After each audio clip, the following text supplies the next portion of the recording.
ঢাকা মহানগর দক্ষিণ জমিয়ত উসুব্বান আলে হাদিসের উদ্যোগে আয়োজিত মাসিক আলোচনা সভা ও প্রশ্নোত্তর পর্বের আজকে উপস্থিত আছেন, প্রধান অতিথি হিসেবে উপস্থিত আছেন আমাদের সকলের শ্রদ্ধাভাজন ব্যক্তিত্ব আলহাজ আওলাদ হোসেন হাফিজাহুল্লাহ, সহসভাপতি বাংলাদেশ জমিয়তে আহলে হাদিস। উপস্থিত হননি এখনও, হয়তো চলে আসবেন কিছুক্ষণের মধ্যে। প্রধান আলোচক হিসেবে আলোচনা রাখবেন Sheikh doctor Mohammad Shahidullah Khan Madani হাফিজাহুল্লাহ, secretary general Bangladesh জমিয়তে আহলে হাদিস। সভাপতিত্ব করছেন হাফেজ ওয়াসিমউদ্দিন সজীব, ঢাকা মহানগর দক্ষিণ জমিয়তে আহলে হাদিস সুব্বান বিষয়ক সেক্রেটারি। অতিথি হিসেবে আছেন ডাক্তার আবু জায়েদ মোতাল্লি, পুরানা মুঘলটুলি মালিটোলা আহলে হাদিস জামে মসজিদ। উপস্থিত আছেন মোহাম্মদ আনোয়ার ইসলাম জাহাঙ্গীর, সভাপতি ঢাকা মহানগর দক্ষিণ জমিয়তে আহলে হাদিস। উপস্থিত আছেন হাজি মোহাম্মদ আকমল হোসেন, সহসভাপতি ঢাকা মহানগর জমিয়তে আহলে হাদিস। উপস্থিত হবেন শায়েখ মোহাম্মদ ইহসানুল্লাহ, সেক্রেটারি ঢাকা মহানগর দক্ষিণ জমিয়তে আহলে হাদিস। এছাড়া উপস্থিত আছেন সাত মহল্লা থেকে আগত সমাগত সম্মানিত শ্রোতামণ্ডলী। শুকরিয়া আদায় করছি আল্লাহ সুবহানাহু ওয়া তাআলার দরবারে, যিনি আমাকে আপনাদের সামনে এসে কোরআন এবং সুন্নাহর আলোকে কিছু আলোচনা করার তৌফিক দিয়েছেন। সেজন্য সেই মহিয়ান গরিয়ান আল্লাহ রাব্বুল ইজ্জাত ওয়া জালালের দরবারে শুকরিয়া আদায় করছি। আমরা সকলেই বলি আলহামদুলিল্লাহ। দরুদ ও সালাম বর্ষিত হোক সৈয়দুল মুরসালিন রহমাতুল আলামিন খাতামুন নবিয়্যিন নবী মুহাম্মদুর রাসূলুল্লাহ সাল্লাল্লাহু আলাইহি ওয়াসাল্লামের উপরে। আল্লাহুম্মা সাল্লি আলাইহি আল্লাহুম্মা বারিক আলাইহি। উপস্থিত সম্মানিত শ্রোতামণ্ডলী, আজকে আমার আলোচনার বিষয়বস্তু হচ্ছে তরুণ ও যুবকদের মধ্যে কিভাবে ইসলামের দাওয়াত দিব। উক্ত বিষয়ের ওপর কোরআন এবং সুন্নাহর আলোকে আলোকপাত করার চেষ্টা করব, যদি আল্লাহ সুবহানাহু ওয়া তাআলা আমাকে তৌফিক ইনায়াত করেন। ওমা তৌফিকি ইল্লা বিল্লাহি আলাইহি তাওয়াক্কালতু ওয়া ইলাইহি উনীব।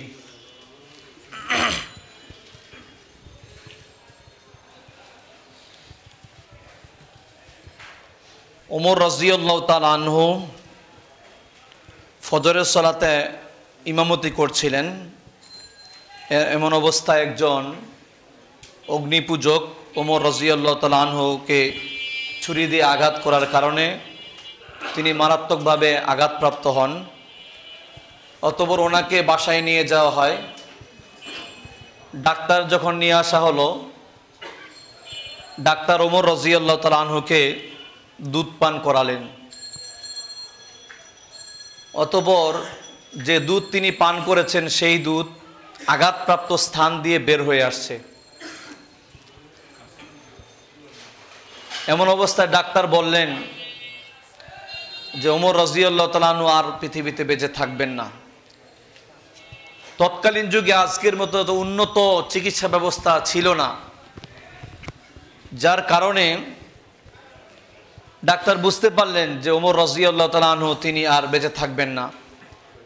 ওমর রাদিয়াল্লাহু তাআলা আনহু প্রচণ্ড ব্যথায় মুষড়ে পড়লেন। ওনার চেহারা বিমর্ষ হয়ে গেল, ওনার মুখে প্রকাশ পাচ্ছে তিনি খুব কষ্ট পাচ্ছেন। এমন অবস্থায় ওমর রাদিয়াল্লাহু তাআলা দেখলেন এক যুবককে, যুবকের কাপড় টাকটুন নিচে পড়ে আছে, মাটির সাথে লেগে আছে। আমরা সকলেই জানি যে টাকটুন নিচে কাপড় পরা হারাম, এটা আমরা সকলে জানি। তো ওমর রাদিয়াল্লাহু তাআলা আনহু মৃত্যুর ঠিক একটু আগ মুহূর্তে, কিছুক্ষণ পরে মারা যাবেন। উনি মারাত্মকভাবে আহত, ব্যথায় কোকিয়ে উঠছেন। এমন অবস্থায় তিনি ওই যুবককে বললেন, যুবক, ইরফা সাওবাকা ফাইন্নাহু আনকালি সাওবিকা ওয়াতকালি রব্বিক আও কামা ক্বালা আলাইহিস সালাম। এই হাদিসটা সহিহ বুখারীতে আছে, আরো কয়েকটি হাদিস গ্রন্থে আছে হাদিসটা। ওমর রাদিয়াল্লাহু তাআলা যুবককে বলেন, যুবক, তুমি তোমার কাপড়টা উপরে উঠাও, এতে করে তোমার কাপড়টা পরিষ্কার পরিচ্ছন্ন থাকবে, তোমার রব তোমার প্রতি সন্তুষ্ট হয়ে যাবেন। আমি এই হাদিসটা এই জন্যই বললাম যে দাওয়াতি কাজের গুরুত্ব কত। আমার আলোচনার বিষয়বস্তু আপনাদের মনে আছে কিনা? যুবক ও তরুণদের মধ্যে কিভাবে ইসলামের দাওয়াত দিব। ওমর রাদিয়াল্লাহু তাআলা আনহুর মৃত্যুর ঠিক আগ মুহূর্তে তাজকিয়াতুন নাফসের এই দাওয়াতি কাজ করতে ভুলেন নাই। কিছুক্ষণ পরে মারা যাবেন, এই মারা যাওয়ার কিছুক্ষণ আগ মুহূর্তে পর্যন্ত দ্বীনের দাওয়াত দিয়ে গেছে। সম্মানিত শ্রোতা মণ্ডলী, দাওয়াত দিব কাদের মধ্যে? আমার আলোচনার বিষয়বস্তু হলো যুবক ও তরুণদের মধ্যে দাওয়াত। যুবক এবং তরুণ কারা? যৌবনকালটা একটা গুরুত্বপূর্ণ সময় মানুষের জীবনে। এটা দুইটা দুর্বল কালের মাঝখানে একটা সময়।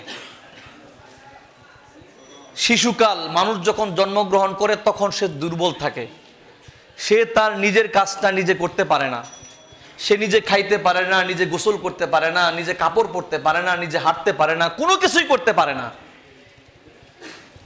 তাকে সব কিছু করে দিতে হয় তার মা, তার বাবা অথবা অন্য কেউ। এটা দুর্বল কাল। আবার মানুষ যখন বার্ধক্যে পরিণত হয় তখন মানুষ তার নিজের কাজটা করতে পারে না, তখন মানুষ ভালো করে হাঁটতে পারে না, একটা লাঠি নিতে হয় অথবা কাউকে ধরতে হয়, কেউ হাত দিয়ে হেঁটে নিয়ে যেতে হয়। তখন ওই লোকটা নিজের কাজ নিজে করতে পারে না, নিজের কাপড় ধুইতে পারে না, নিজে বেশি দূর হাঁটতে পারে না। অনেক সময় তারা শিশুদের মতো হয়ে যায়। এটা দুর্বল কাল। এই দুর্বল দুই কালের মাঝখানে সময়টা হলো যৌবন ও তরুণ কাল। এটা মানুষের জীবনে মোস্ট ইম্পর্টেন্ট সময়। এই সময়ের মূল্য যে এত বেশি, এই সময়ের গুরুত্ব যে এত বেশি, যার ফলশ্রুতিতে রাসূল বলছেন ওয়াশাবুন নাশা ফি ইবাদাতিল্লাহ। এই হাদিস আপনারা জানেন, এই হাদিস আপনারা অনেকবার শুনেছেন। রাসূল বলছেন যে 7 প্রকার লোক যেদিন কোনো ছায়া থাকবে না, মানুষেরা আইনাল মাফার, আইনাল মাফার, কোথায় পালাবো, পালানোর জায়গাটা কোথায়, সেদিন মানুষ ছায়া খুঁজবে। শুধুমাত্র আল্লাহর আরশের নিচে জায়গা থাকবে, সেই আরশের নিচে স্থান পাবে 7 প্রকার লোক। এই হাদিস কিন্তু আপনারা জানেন। তো রাসূল বললেন এর মধ্যে এক প্রকার লোক হলো ওই যুবক যে তার যৌবনের সময়টাতে আল্লাহর ইবাদতের মধ্য দিয়ে অতিবাহিত করেছিল। সম্মানিত শ্রোতা মণ্ডলী,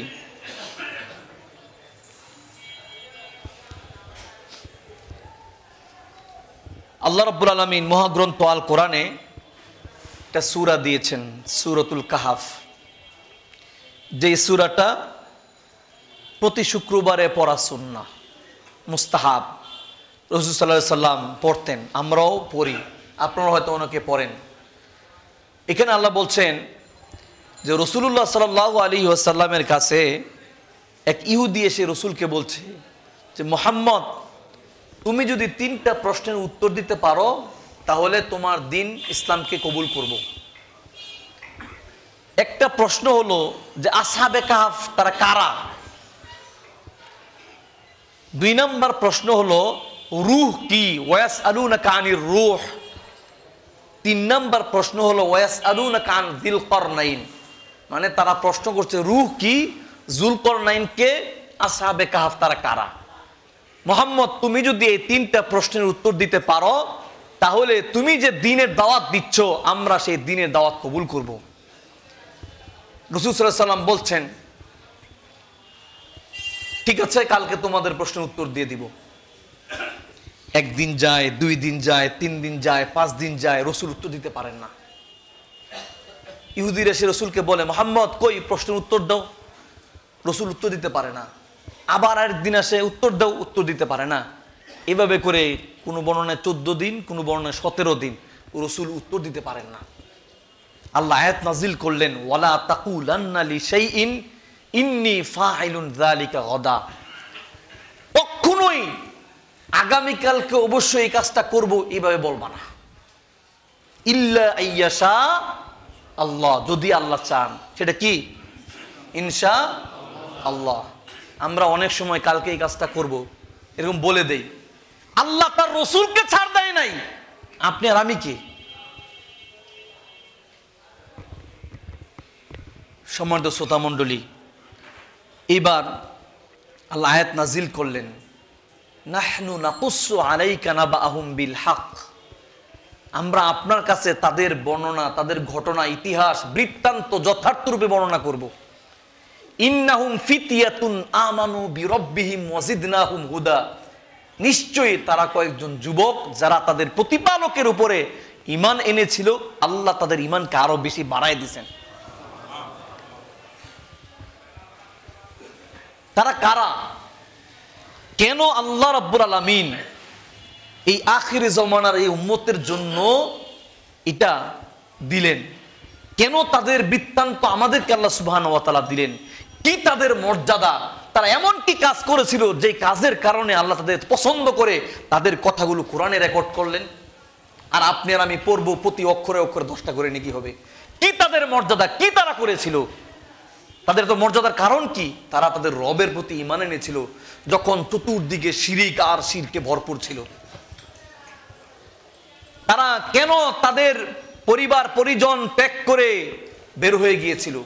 তাদের মাতৃভূমি কেন তারা ত্যাগ করেছিল? কেন আত্মীয় স্বজন ত্যাগ করেছিল? কেন তাদের সম্প্রদায়কে তারা ত্যাগ করেছিল? কি কারণ ছিল?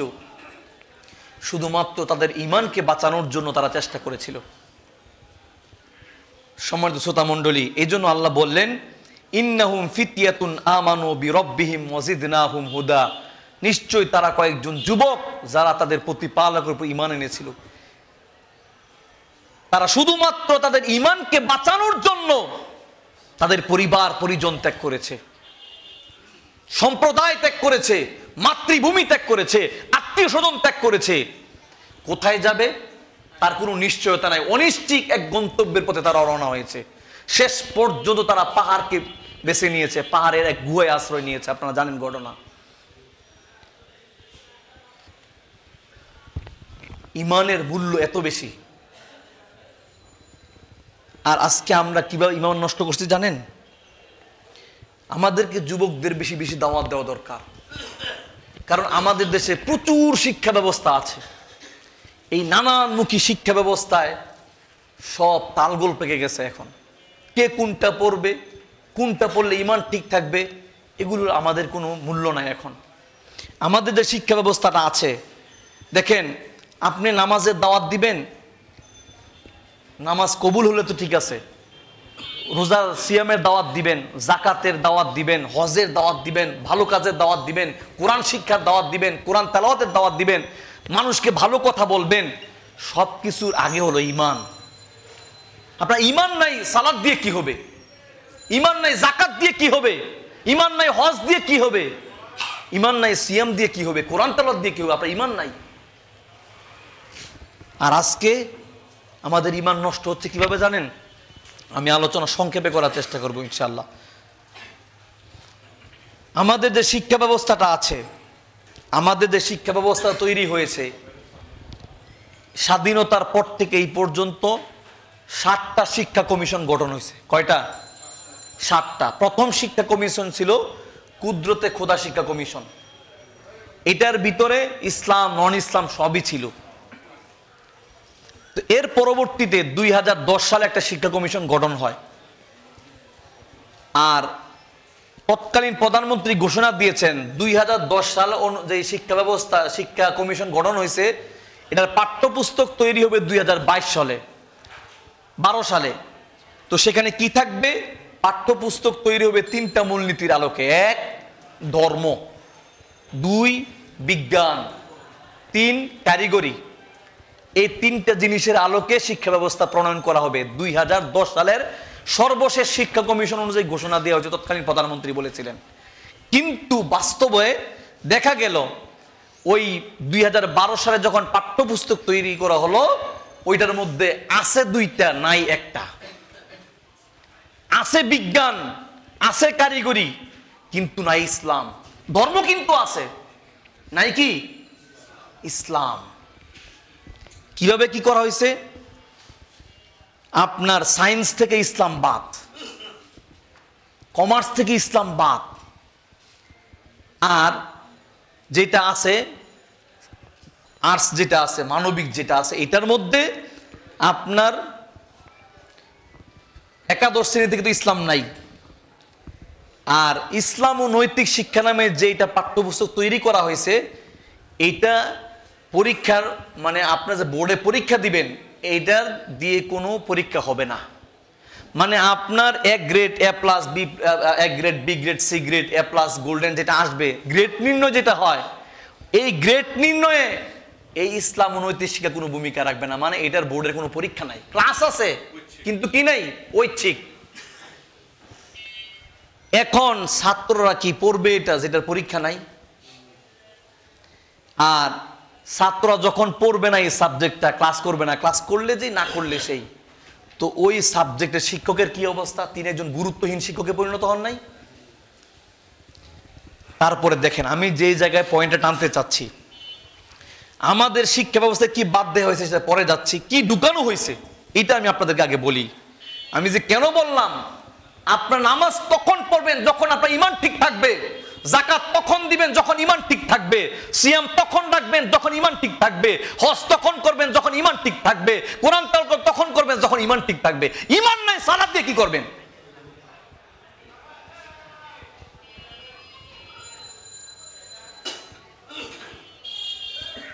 আমাদের ওই তখন পাঠ্যপুস্তকে সংযুক্ত করা হয়েছিল নাস্তিক দুইটা হুমায়ুন আছে, একটা হুমায়ুন আহমেদ, একটা হুমায়ুন আজাদ। দুইটাই নাস্তিক, এটা প্রকাশ্য, এটা অপ্রকাশ্য।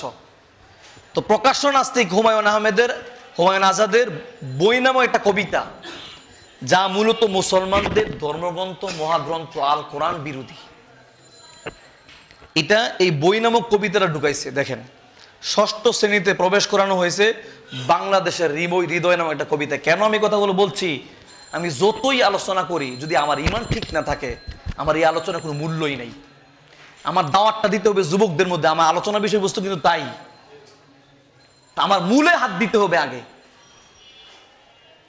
ষষ্ঠ শ্রেণীতে ঢুকানো হয়েছে আপনার বাংলাদেশের হৃদয় নামক একটা কবিতা, যেখানে রয়েছে হিন্দুদের দেবী দুর্গার প্রশংসা। আমরা ঘুম থেকে উঠে প্রশংসা করি আল্লাহর, খাবারের পরে প্রশংসা করি আল্লাহর, নামাজের শুরুতে প্রশংসা করি আল্লাহর, রুকু থেকে উঠার পরে প্রশংসা করি আল্লাহর। সব জায়গায় কার প্রশংসা?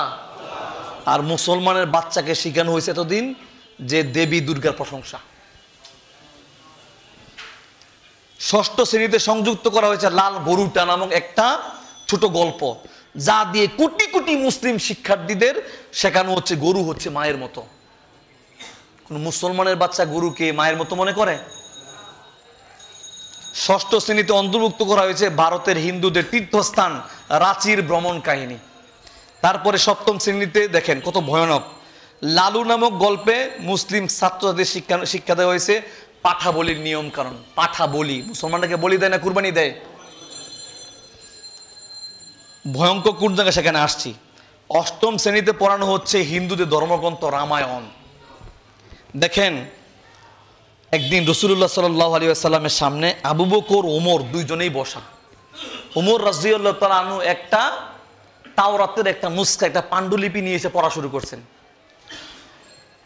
তো রসুলকে বলেন, ইয়া রাসূলুল্লাহ হাযিহি নুসখাতুম মিনাত তাওরাহ, এটা তাওরাতের একটা নুসখা। এই কথা বলে ওমর রাদিয়াল্লাহু তাআলা পড়া শুরু করে দিলেন। রাসূলুল্লাহ সাল্লাল্লাহু আলাইহি ওয়াসাল্লাম তিনি রাগান্বিত হয়ে গেলেন, তার চেহারা পরিবর্তন হয়ে গেল, লাল হয়ে গেল। পাশে আবু বকর বসা ছিল, বিচক্ষণ মানুষ। আবু বকর একবার রসুলের দিকে তাকায়, একবার ওমরের দিকে তাকায়। কিছুক্ষণ পর ওমরকে বলছে, ওমর তুমি রসুলের মুখের দিকে তাকায় দেখো। অতঃপর ওমর রাদিয়াল্লাহু তাআলা আনহু রসুলের মুখের দিকে তাকায় দেখলেন পরিস্থিতি উল্টা, রাগে রসুলের চেহারা লাল হয়ে গেছে। বুঝতে পারলেন রসুল এই কাজটা পছন্দ করলেন না। তখন তিনি বললেন, রাযীতু বিল্লাহি রাব্বা ওয়া বিল ইসলামি দীনান ওয়া বি মুহাম্মাদিন নাবিয়্যান সাল্লাল্লাহু আলাইহি ওয়াসাল্লাম। ওই যেটা কিসের উত্তর? কবরের তিনটা প্রশ্নের উত্তর। মার রব্বুকা ওয়া মা দীনুকা ওয়া মান নাবিয়ুকা, তোমার রবকে? তিনি বললেন, আমি আল্লাহকে রব হিসেবে পেয়ে সন্তুষ্ট, ইসলামকে আমার ধর্ম হিসেবে পেয়ে সন্তুষ্ট, নবী মুহাম্মদকে আমার নবী হিসেবে পেয়ে সন্তুষ্ট। তিনি ক্ষমা প্রার্থনা করলেন। রসুল তখন বললেন, ওমর এই তাওরাত যার উপরে নাজিল হয়েছে সেই বড় নবী মুসা আলাইহিস সালাম যদি জীবিত থাকতেন, তিনাকে আমার আনুগত্য ছাড়া অন্য কারো কিছু আনুগত্য করা সম্ভব ছিল না। উনি তো বড় নবী হওয়ার পরেও ওনার আমাকে আনুগত্য করতে হতো, অথচ তুমি তাওরাতের নুসখা এখানে পড়ছো। আফসুস এই মুসলমানদের জন্য, এই মুসলমানের বাচ্চাদেরকে আপনার পড়ানো হচ্ছে অষ্টম শ্রেণীতে রামায়ণ। রসুলের সামনে যদি তাওরাতের নুসখা উমরের মতো ব্যক্তি পড়তে না পারে, আমাদের লাখ লাখ মুসলমানের সন্তানদেরকে স্কুলে এই রামায়ণ পড়ানো হয়েছে। কোথায় আছেন আপনি? আপনার নামাজ দিয়ে কি হবে বলেন? আপনার ছেলে নামাজ দিয়ে কি হবে? যাকাত দিয়ে কি হবে? হজ দিয়ে কি হবে? কোরআন তেলাওয়াত দিয়ে কি হবে? এরকম দিনের দাওয়াত দিয়ে কি হবে? তার ভিতরে, তার মাথার মধ্যে পয়জন ঢুকানো হয়েছে শিরিকের। আহলে হাদিস এই দেশে সবচেয়ে বেশি দাওয়াত দেয় শিরকের বিরুদ্ধে, তাওহীদের পক্ষে, ঠিক না? আর বিদআতের বিপক্ষে, সুন্নাতের পক্ষে। আহলে হাদিসের মতো তো কেউ এত বেশি দাওয়াত দিতে পারে না। অথচ আমাদের যুবকরা, তরুণরা কি শিখতেছে বলেন? তার ইমানই তো ঠিক নাই, তার মুসলমানিত্ব নাই, তার নামাজ দিয়ে কি হবে? যাকাত দিয়ে কি হবে? এই জন্য আমাদের প্রত্যেকটা গার্ডিয়ানকে সচেতন হতে হবে। আপনি ব্যবসা বাণিজ্য করেন, সমস্যা নাই, করেন, কিন্তু আপনার সন্তানটা কি পড়ছে একটু দেখেন, একটু বুঝার চেষ্টা করেন। সম্মানিত শ্রোতামণ্ডলী, যে কথা বলছিলাম যে ওই যুবকরা, তারা তাদের বাড়িঘর, পরিবার পরিজন, আত্মীয় স্বজন, সম্প্রদায়, তাদের মাতৃভূমি সব কিছু ত্যাগ করে পাহাড়ের নিচে আশ্রয় নিয়েছিল, গুহার মধ্যে, ইমানকে টিকে রাখার জন্য। এটা আল্লাহ বলছেন, ইন্নাহুম ফিতিয়াতুন আমানু বিরাব্বিহিম ওয়াজিদনাহুম হুদা। নিশ্চয় কয়েকজন যুবক, তারা তাদের রবের প্রতি ঈমান এনেছিল, আল্লাহ তাদের ঈমানকে আরো বাড়ায় দিয়েছে। সম্মানিত শ্রোতামণ্ডলী, আল্লাহ বলছেন, ইয়া আইয়ুহাল্লাযীনা আমানু কু আনফুসাকুম ওয়া আহলিকুম নার। আল্লাহ ঈমানদারদেরকে ডাক দিয়েছেন। এই দেশের প্রতিটা দলের প্রধান, সে তার কর্মীদেরকে ভালোবাসে, ভালোবাসে না? বিএনপি তার কর্মীদেরকে ভালোবাসে, যিনি আওয়ামী লীগের প্রধান তিনি তার কর্মীদেরকে ভালোবাসেন, যিনি জামাত ইসলামের প্রধান তিনি তার কর্মীদেরকে ভালোবাসেন। অর্থাৎ প্রত্যেকটা দলের প্রধান তিনি তার কর্মীদেরকে ভালোবাসেন, এবং সে চায় তার দলের কর্মীরা কেউ বিপদে না পড়ুক, ভালো থাকুক। এটা চাই কি চায় না? যারা ইমানদার তারা হলো আল্লাহর দল। কিসের দল? আল্লাহ বলছেন, উলাইকা হিজবুল্লাহ, এরা হলো আল্লাহর দল। একজন মানুষ আরেকজন মানুষকে অনেক ভালোবাসতে পারে, কিন্তু এর চাইতে কোটি কোটি কোটি গুণ বেশি ভালোবাসে আল্লাহ তার বান্দাদেরকে। তাহলে যারা ইমানদার তারা কার দলের লোক? আল্লাহর দলে। আল্লাহ বলছেন, ইয়া আইয়ুহাল্লাযীনা আমানু কু আনফুসাকুম ওয়া আহলিকুম নার। হে মুমিনগণ, তুমি নিজে বাঁচো, তোমার পরিবারকে জাহান্নামের আগুন থেকে বাঁচাও। আল্লাহ এখানে বলতে পারতেন যে আযাব থেকে বাঁচাও, কিন্তু কিস থেকে বললেন? জাহান্নামের আগুন থেকে বাঁচাও। কেন বলছে এই কথা? কারণ কি? এই পৃথিবীতে যত বড় অপরাধী হোক, তাকে আপনি যে কোনো শাস্তি দিতে পারেন, কিন্তু আগুন দিয়ে শাস্তি দেওয়ার অধিকার আল্লাহ আপনাকে দেয় নাই। কারণ আগুনের শাস্তি শুধুমাত্র আল্লাহ সুবহানাহু ওয়া তাআলা নির্ধারণ করে রেখেছেন পরকালে জাহান্নামীদের জন্য, ঠিক কিনা? এই জন্য একটা বিচ্ছু যদি হয়, তাকে আপনি আগুন দিয়ে পোড়াতে পারবেন, নিষেধ। আগুন দিয়ে শাস্তি দেওয়া নিষেধ। এই জন্য আল্লাহ বলছেন, হে মুমিনগণ, তুমি নিজে তোমার পরিবারের লোকদেরকে আগুন থেকে বাঁচাও। কোন আগুন? যেই আগুনের জ্বালানি হবে মানুষ আর পাথর। চিন্তা করেন, একটা হাড় দিয়ে, মানুষের হাড়ের মধ্যে একটা পাথর দিয়ে মানুষের হাড়ের মধ্যে যদি মারা হয়, হাড় কিন্তু ভেঙে চুরমার হয়ে যাবে, হবে কি না? কিন্তু হাড় দিয়ে যদি পাথরের মধ্যে মারেন, পাথরের কিছু হবে বলেন? পাথরে কিন্তু কিছু হবে না। আল্লাহ বলছেন, এই আগুনের জ্বালানি হবে মানুষ আর পাথর। আগুন আর কোন আগুন? একটা আগুনকে যত হাজার ফরেনহাইট তাপমাত্রা দিয়ে আপনি যত হাজার এটা পাওয়ার সমৃদ্ধ করেন না কেন, যত পাওয়ার আছে, এই পাওয়ারের শেষ সীমায় যেখানে পৌঁছবেন, এর চাইতে 69 গুণ পাওয়ার সমৃদ্ধ হবে জাহান্নামের আগুন। নাউযুবিল্লাহ বলবেন না? দেখেন, মোমবাতির আগুন, এটা দুর্বল আগুন। এটা ছোট্ট একটা বাচ্চা ফু দিলেই নিভে যায়। এর চাইতে একটু বেশি পাওয়ার কুপিবাতির আগুন, চিনেন কুপি? এর চাইতে একটু বেশি পাওয়ার হারিকেনের আগুন, এর চাইতে একটু বেশি পাওয়ার হেজাকের আগুন, এর চাইতে বেশি পাওয়ার ইটভাটার আগুন, ঠিক কিনা? ইটভাটার আগুন এটাও দুর্বল। এর চাইতে দুর্বল কি বললাম? হেজাকের আগুন, এটাও দুর্বল। এর চাইতে দুর্বল হারিকেনের আগুন এটাও দুর্বল, এর চাইতে দুর্বল কুপিবাতির আগুন এটাও দুর্বল, এর চাইতে সর্বনিম্ন দুর্বল হলো মোমবাতির আগুন। বলুন তো দেখি, আপনি আপনার আঙ্গুলটা এই সবচেয়ে দুর্বল আগুন মোমবাতির মধ্যে কি 1 মিনিট না 30 সেকেন্ড রাখতে পারবেন? কথা বলেন না কে? পারবেন? 30 সেকেন্ড রাখতে পারবেন? এই পৃথিবীতে যত পানি আছে, খাল বিল নদী নালা সমুদ্র, 7 সমুদ্র 13 নদী আছে না, বলেন এরকম? আসলে কি সমুদ্র 7টা না আরো বেশি? নদী কি 13টা না আরো বেশি? বাংলাদেশে তো শত শত নদী আছে না নাই? এই খাল বিল নদী নালা সমুদ্র সমস্ত পানিগুলোকে একত্রিত করে যদি জাহান্নামের উপরে ছেড়ে দেওয়া হয়, আল্লাহর কসম করে বলি এই বিশাল পরিমাণ পানির 1 ফোঁটা পানি জাহান্নামের আগুনের তলদেশে পৌঁছবে না, এর আগেই সমস্ত পানি বাষ্প হয়ে শেষ হয়ে যাবে। আল্লাহ বলছেন, হে মুমিনগণ, তুমি নিজে তোমার পরিবারের লোকদেরকে জাহান্নামের আগুন থেকে বাঁচাও, যেই আগুন এর জ্বালানি হবে মানুষ আর পাথর। সম্মানিত শ্রোতা মণ্ডলী, আলোচনা সম্ভবত লম্বা হয়ে যাচ্ছে, শায়েক চলে এসেছেন। আগে যুবকদের মধ্যে তরুণদের মধ্যে দাওয়াত দিতে হলে সবার আগে মনে রাখবেন নিজেকে সংশোধন হতে হবে। আপনার নিজের ভিতরে যদি ভালো চরিত্র না থাকে তাহলে ওই চরিত্রহীন লোক দিয়ে দাওয়াতের তাসির হবে না কোনোদিন। আজকে বাংলাদেশে যে হাজার হাজার না লাখ লাখ ওয়াজ মাহফিল হচ্ছে না, তো লাখ লাখ ওয়াজ মাহফিলের ফায়দাটা কোথায় বলেন দেখি? যেই ওয়াজ মাহফিল হচ্ছে রাতের বেলায় ফজরের নামাজ বক্তাই মসজিদে উপস্থিত নাই, আমার লাখ লাখ ওয়াজ মাহফিল দিয়ে কি হবে? আমি তো মনে করি, আমরা তো এটাই বুঝি যে প্রত্যেকটা মসজিদে এরকম দার্স চালু করা দরকার, প্রত্যেকটা মসজিদে সাপ্তাহিক দার্স চালু করা দরকার। এই ওয়াজ মাহফিল দিয়ে কোনো ফায়দা হচ্ছে না, কোনো ফায়দা হচ্ছে না, 10%ও তাসির হচ্ছে না। তাসির হবে কোত্থেকে? বক্তার নিজেরই নিয়ত ঠিক নাই, শ্রোতার নিয়ত ঠিক নাই, আয়োজক কমিটির নিয়ত ঠিক নাই। আয়োজক কমিটি ওয়াজ মাহফিলের আয়োজন করে সুনাম বৃদ্ধির জন্য, ইতিহাস ঐতিহ্য ধরে রাখার জন্য, কালেকশন করার জন্য, ঠিক কিনা?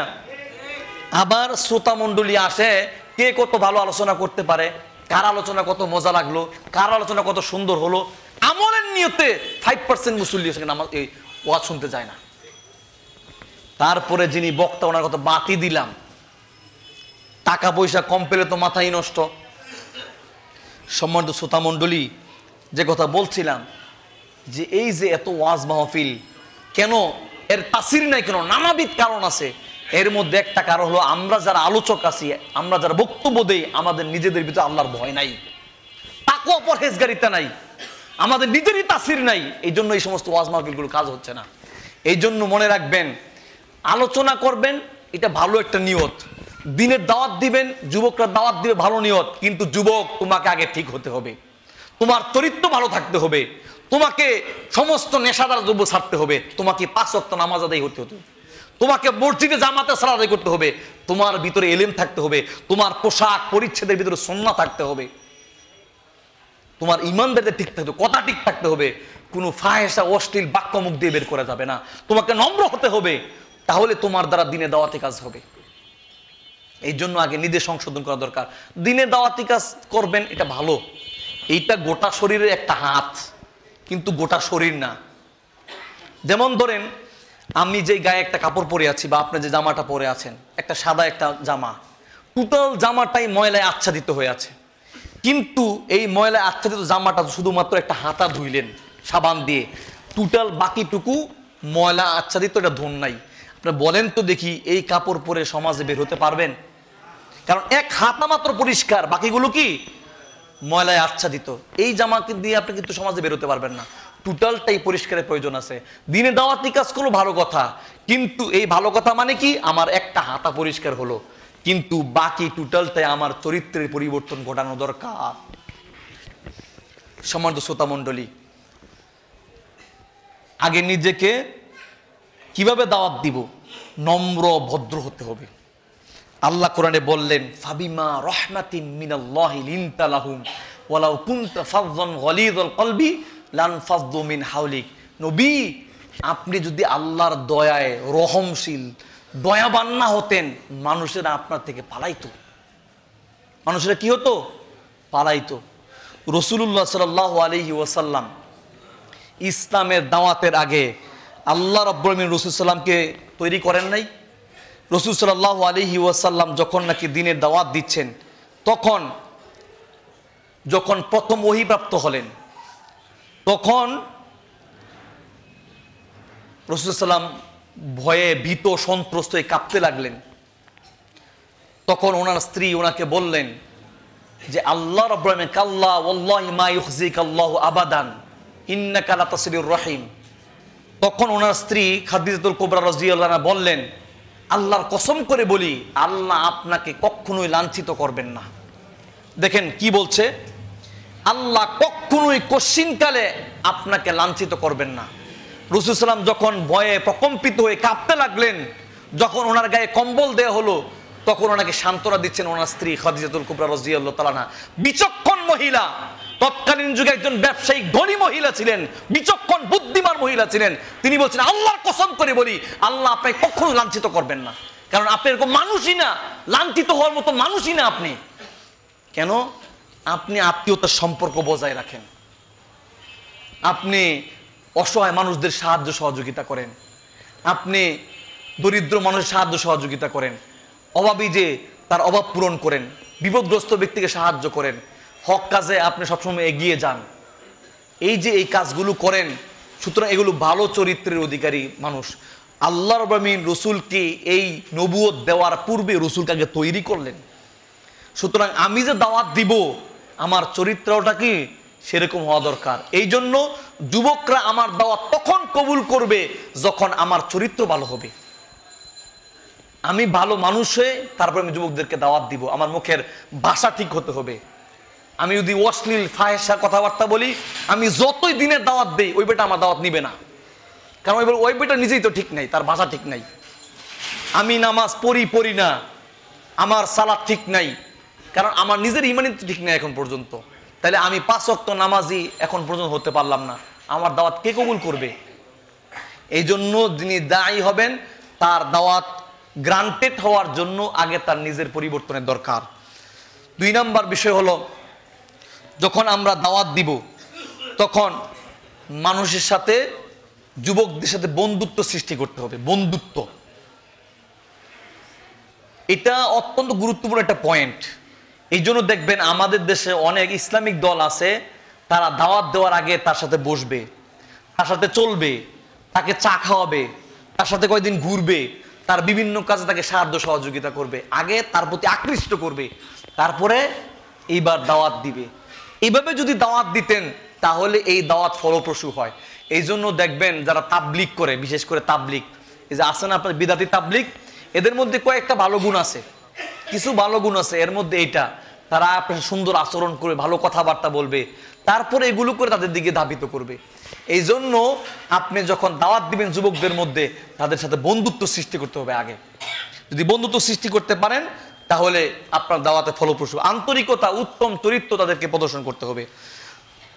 3 নাম্বার, তাদের মানসিকতা বুঝতে হবে, সে কি চায়, সে কি চায়, তার মানসিকতা, তার মেন্টালিটি বুঝতে হবে। এই জন্য তার সাথে কয়েকদিন চলতে হবে আপনাকে, তার সাথে চলে ফিরে ঘুরে তার অবস্থা বুঝে তারপরে সে অনুযায়ী আপনাকে দিনের দাওয়াত দিতে হবে। বর্তমান সময়ে দাওয়াত দেওয়ার একটা গুরুত্বপূর্ণ মাধ্যম হলো এই যে মোবাইল, ফেসবুক, ইউটিউব, টুইটার, বিভিন্ন মাধ্যমগুলো আছে। এই মাধ্যমগুলো ব্যবহার করে আমাদের বেশি বেশি দাওয়াতি কাজ চালাতে হবে। কারণ আমাদের দেশের যুবকরা এখন রাতে ঘুমায় হলো 1টা 2টা বাজে, 2:30টা বাজে, ঠিক কিনা? ফজরের নামাজে তো কোনো খবরই নাই। এই যে লম্বা সময় তারা মোবাইলে কাটাই দিচ্ছে, যেহেতু এই যুবকরা এই দিকে এখন হাঁটা শুরু করে দিয়েছে, রওনা অলরেডি করে দিয়েছে, সুতরাং আমাদেরকে এই মাধ্যমগুলোতে বেশি ঢুকতে হবে। এই মাধ্যমগুলোতে প্রবেশ করে আলহামদুলিল্লাহ আমাদের দাওয়াতি কাজ চলছে, ইউটিউবে, ফেসবুকে, বিভিন্ন জায়গায় দাওয়াতি কাজ চলছে। এটার আরও আপনার যৌক্তিক এবং ভ্যালুয়েবল কিছু আলোচনা দিতে হবে, এবং যুবকদেরকে যেভাবে আকৃষ্ট করা যায়, বিশেষ করে আপনার তাত্ত্বিক আলোচনা তারা খায় না। যুবকরা তাত্ত্বিক আলোচনা করবেন এতটুকু শোনার মানসিকতা নাই। তাত্ত্বিক আলোচনা কিন্তু ধৈর্য ধরে এক মনোযোগে শুনতে হয়, এরকম মানসিকতা যুবকদের কি নাই। তারা হলো তাড়াহুড়া প্রবণ, তাড়াতাড়ি চায়। এই জন্য তাদেরকে এক্সাম্পল, উদাহরণ দিয়ে সহজ ভাষায় তাদেরকে বোঝাতে হবে, তাহলে তারা গ্রহণ করবে বেশি। এই জন্য আপনার দেখা গেছে ইসলামিক আপনার বিভিন্ন কন্টেন্ট তৈরি করা যায়, বক্তব্য তৈরি করা যায়, বা ইসলামিক দেখা গেছে যে যদি নাটিকাও তৈরি করা যায়, কিন্তু অশ্লীলতা নাই, কোনো মেয়েদের সংস্পর্শতা নাই, এরকম জিনিসের মাধ্যমে আপনার আলোচনা বা বিভিন্ন ভিডিও তৈরি করা যেতে পারে, ব্লগ তৈরি করা যেতে পারে, আর্টিকেল। আপনি আগে আমরা দেখতাম গুগলে সার্চ দিতাম একটা বিষয়ে, আমাদের অনেক বিষয় চলে আসতো, মানে আমাদের সহিহ আকীদা বা আমাদের এই যে সালাফিদের, আহলে হাদিসদের বিভিন্ন কন্টেন্ট আপনার চলে আসতো, আর্টিকেল চলে আসতো। এখন আপনি একটা সার্চ দিলে সেখানে বিদাতীদের পাওয়া যায় 9টা, সহিহ আকীদাদের পাওয়া যায় একটা বিষয় আপনি মাসালা খুঁজবেন, আপনি গুগলে সার্চ করবেন, আমাদের 1-2টা পাওয়া যায়, ওদেরই এখন বেশি। একটা সময় ছিল আমাদের পদচারণা অনেক বেশি ছিল, যার কারণে আলহামদুলিল্লাহ অল্প সময়ে আমাদের দাওয়াতটা খুব বেশি ছড়িয়েছে। সুতরাং এই জন্য আমাদের আরো বেশি অগ্রগামী হওয়া দরকার। যুবকদের সামনে ইসলামের সৌন্দর্য কি আছে এটা তুলে ধরতে হবে।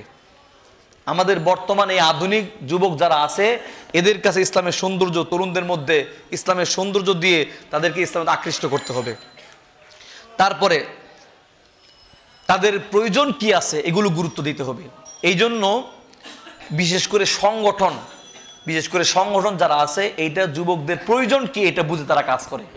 জমিয়ত সুবহানী আহলে হাদিস বাংলাদেশ যুবকদের প্রয়োজন কি, কোন জায়গায় কিভাবে করলে তাদের কাজ হবে বেশি, এই জন্য এই যুব সংগঠনগুলো বিশেষ করে তাদের কোন কোন জায়গায় কি সমস্যা, তাদের কি দরকার, এগুলো বুঝে তারা দাওয়াতেই কাজ করে। পরিচ্ছন্ন নৈতিক জীবনধারার প্রতি তাদেরকে আহ্বান করতে হবে। পরিচ্ছন্ন, ইসলাম এমন একটা ধর্ম যার ভিতরে নোংরা জিনিসের কোনো স্থান নাই। ইসলাম বলছে না তোমার চুলগুলো উস্কু খুশু রেখে তুমি চলাফেরা করো, তোমার কাপড় চুপড় ময়লা হয়ে গেছে তুমি এই ময়লা কাপড় নিয়ে বের হয়ে যাও, ইসলাম এই নির্দেশন দেয় নাই। চিরা কাপড়, ফাটা চিরা কাপড় পরে রাস্তায় বের হবেন, বেশি সুফি গিরে দেখাবেন, ইসলাম এরকম কথাগুলো বলে নাই। আলোচনা শেষ করে দিচ্ছি। সুতরাং আপনাকে মার্জিত হয়ে, পরিমার্জিত হয়ে, পরিষ্কার পরিচ্ছন্ন হয়ে তার সাথে ইসলামের দাওয়াত দিতে হবে, যেন সে আপনার দাওয়াতটা কবুল করে। সম্মানিত শ্রোতা মণ্ডলী, আমাকে স্লিপ দেওয়া হয়েছে আলোচনা শেষ করার জন্য, আমি আলোচনা শেষ করে দিচ্ছি। তো যে বিষয়গুলো বললাম, আরেকটা বিষয়, আমাদের তরুণ যুবকরা এখন বেশি হতাশ। এরা হতাশ, আরেকটা হলো তারা বেকার। এই দুইটা জিনিসের সমস্যা। হতাশ হওয়ার কারণ কি? হতাশ হওয়ার অনেকগুলো কারণ আছে, এর মধ্যে একটা হলো তারা তাদের যে যোগ্যতাগুলো আছে এই যোগ্যতাগুলো তৈরি করতে পারে নাই। যেমন তার পড়াশোনার দিক থেকে হয়তো সে ভালো কিছু করতে পারে নাই, এই জন্য সে মানসিকভাবে বিপর্যস্ত, চাকরি খুঁজে পাচ্ছে না, হতাশ। বহু যুবকরা আছে আত্মহত্যা করতে চায়, কারণ তার ঘরে শান্তি নাই, তার বাইরে শান্তি নাই, ফ্রেন্ড সার্কেলে শান্তি নাই, নানান ধরনের অবৈধ সম্পর্কে লিপ্ত, ওইখানেও শান্তি নাই, না সব জায়গায় তারা হতাশ। অথচ ইসলাম বলছে লা তাকনাতু মির রাহমাতিল্লাহ ইন্নাল্লাহা ইয়াগফিরুয যুনুবা জামিআ ইন্নাহু হুয়াল গফুরুর রহিম। আল্লাহ বলছেন, হে মুমিনগণ, তোমরা আল্লাহর রহমত থেকে হতাশ হও না। এই জন্য বলছে হতাশ হয়ে যাওয়া কবিরা গুনার অন্তর্ভুক্ত। হতাশ হয়ে যাওয়া কি? কবিরা গুনার অন্তর্ভুক্ত। লা তাকনাতু মির রাহমাতিল্লাহ, আল্লাহ নিষেধ করেছেন হতাশ হতে। সুতরাং এই হতাশ যুব সমাজকে আশার বাণী শোনাতে হবে, তাহলে তারা আমাদের প্রতি ধাবিত হবে, ইসলামের দিকে ধাবিত হবে। ইসলাম সবসময় মানুষকে আশা দেয়, ইসলাম মানুষকে হতাশ হতে শিখায় না। আপনি যত গুনাহ করেছেন, আল্লাহ বলছে ইন্নাল্লাহা ইয়াগফিরুয যুনুবা জামিআ, আল্লাহ তোমার সমস্ত গুনাহ মাফ করে দিবেন। আপনি রিজিকের ভয় করতেছেন, আল্লাহ বলছে ওমাই ইয়াত্তাকিল্লাহা ইয়াজআল লাহু মাখরাজা ওয়া ইয়ারযুকহু মিন হাইথু লা ইয়াহতাসিব।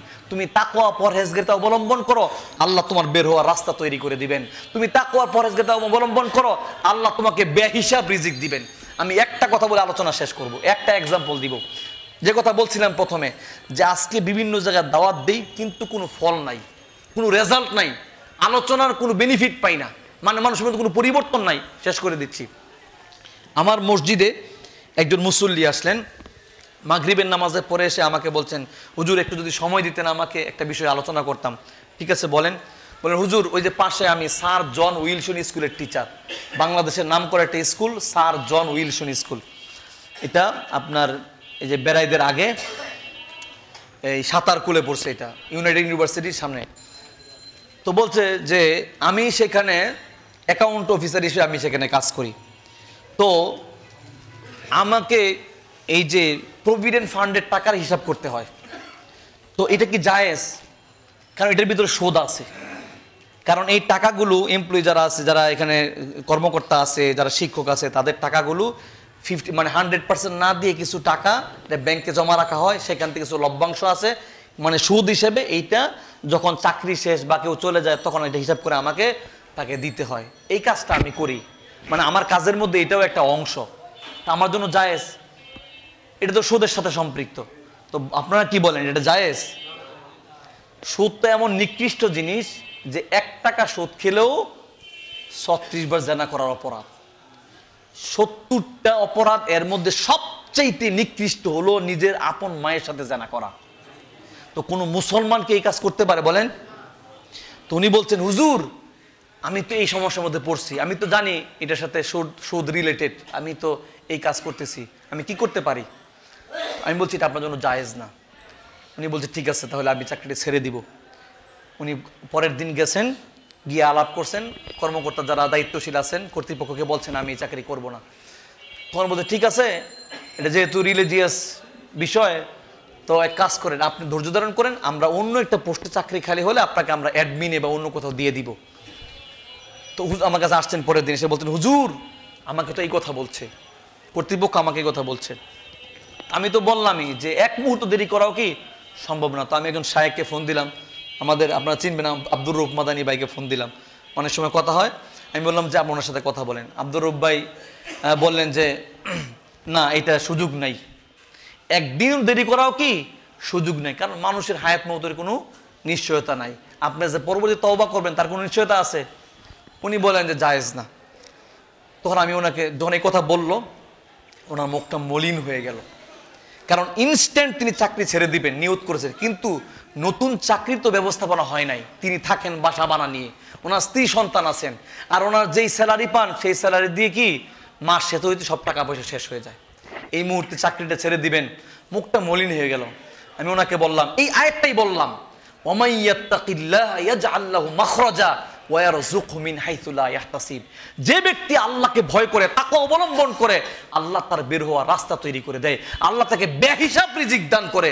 আপনি ধৈর্য ধারণ করেন, হয়তো আল্লাহ আপনার জন্য এর চাইতে উত্তম কোনো ব্যবস্থা রেখেছেন। আপনি অপেক্ষা করেন, ইনশাআল্লাহ আল্লাহ আপনাকে অবশ্যই পুরস্কার দিবেন। আমি এই কথাগুলো অত্যন্ত দৃঢ়তার সাথে বললাম। উনি গেলেন। পরের দিন মাগরিবের নামাজের পরে এসে বলছে, হুজুর আপনি যে কথা বলছেন সেটাই হয়েছে। কি হয়েছে? আজকে আমি আমার রিজাইন লেটার নিয়ে এসে জমা দিয়েছি। জমা দেওয়ার পরে কর্তৃপক্ষ বলছে ঠিক আছে, আপনি যেহেতু চাকরি ছেড়েই দিবেন, বলেন কোন কোন জায়গায় আপনার সমস্যা, আমরা আপনার থেকে সেই কাজগুলো মাইনাস করে দিব। পরবর্তীতে উনি বলেন এই এই জায়গাগুলো সমস্যা, এই সুদ রিলেটেড যেই বিষয়গুলো আছে এইগুলো ওনার থেকে মাইনাস করে নিয়ে ওনাকে আলাদা করে দিলেন, যেখানে আর কোনো সুদের সংস্পর্শতা নাই, হারামের কোনো বিষয় নাই। তো এই যে উনি কিন্তু মানসিকভাবে প্রস্তুতি নিয়েছেন, এটা কুরবানি। ইব্রাহিম আলাইহিস সালাম তার সন্তানের কুরবানি দেন নাই? কথা বলেন না, দেন নাই? এটা কিন্তু কুরবানি হয়ে গেছে। আল্লাহ তো ওনার অন্তরে পরীক্ষা নিয়ে নিয়েছেন, ঠিক কিনা? ঠিক একইভাবে আমি মনে করি আল্লাহ রাব্বুল আলামিন ওনার অন্তরে পরীক্ষা নিয়েছেন। সেই জন্য এই সমস্ত হতাশ যুবকদেরকে বলতে চাই, আল্লাহকে ভয় করো। আল্লাহকে ভয় করলে, তাকে অবলম্বন করলে, পরহেজগারিতা অবলম্বন করলে আল্লাহ এমন রাস্তা বের করে দিবেন, এমন রিজিকের ব্যবস্থা করে দিবেন যে রিজিক তুমি খেয়ে শেষ করতে পারবা না। সম্মানিত শ্রোতা মণ্ডলী, বিক্ষিপ্তভাবে যে আলোচনাগুলো করলাম, আল্লাহ সুবহানাহু ওয়া তাআলা আমাদের সকলকে এই আলোচনাগুলো বুঝার, আমাকে সহ আপনাদের সকলকে আমল করার তৌফিক দান করুন, আল্লাহুম্মা আমিন।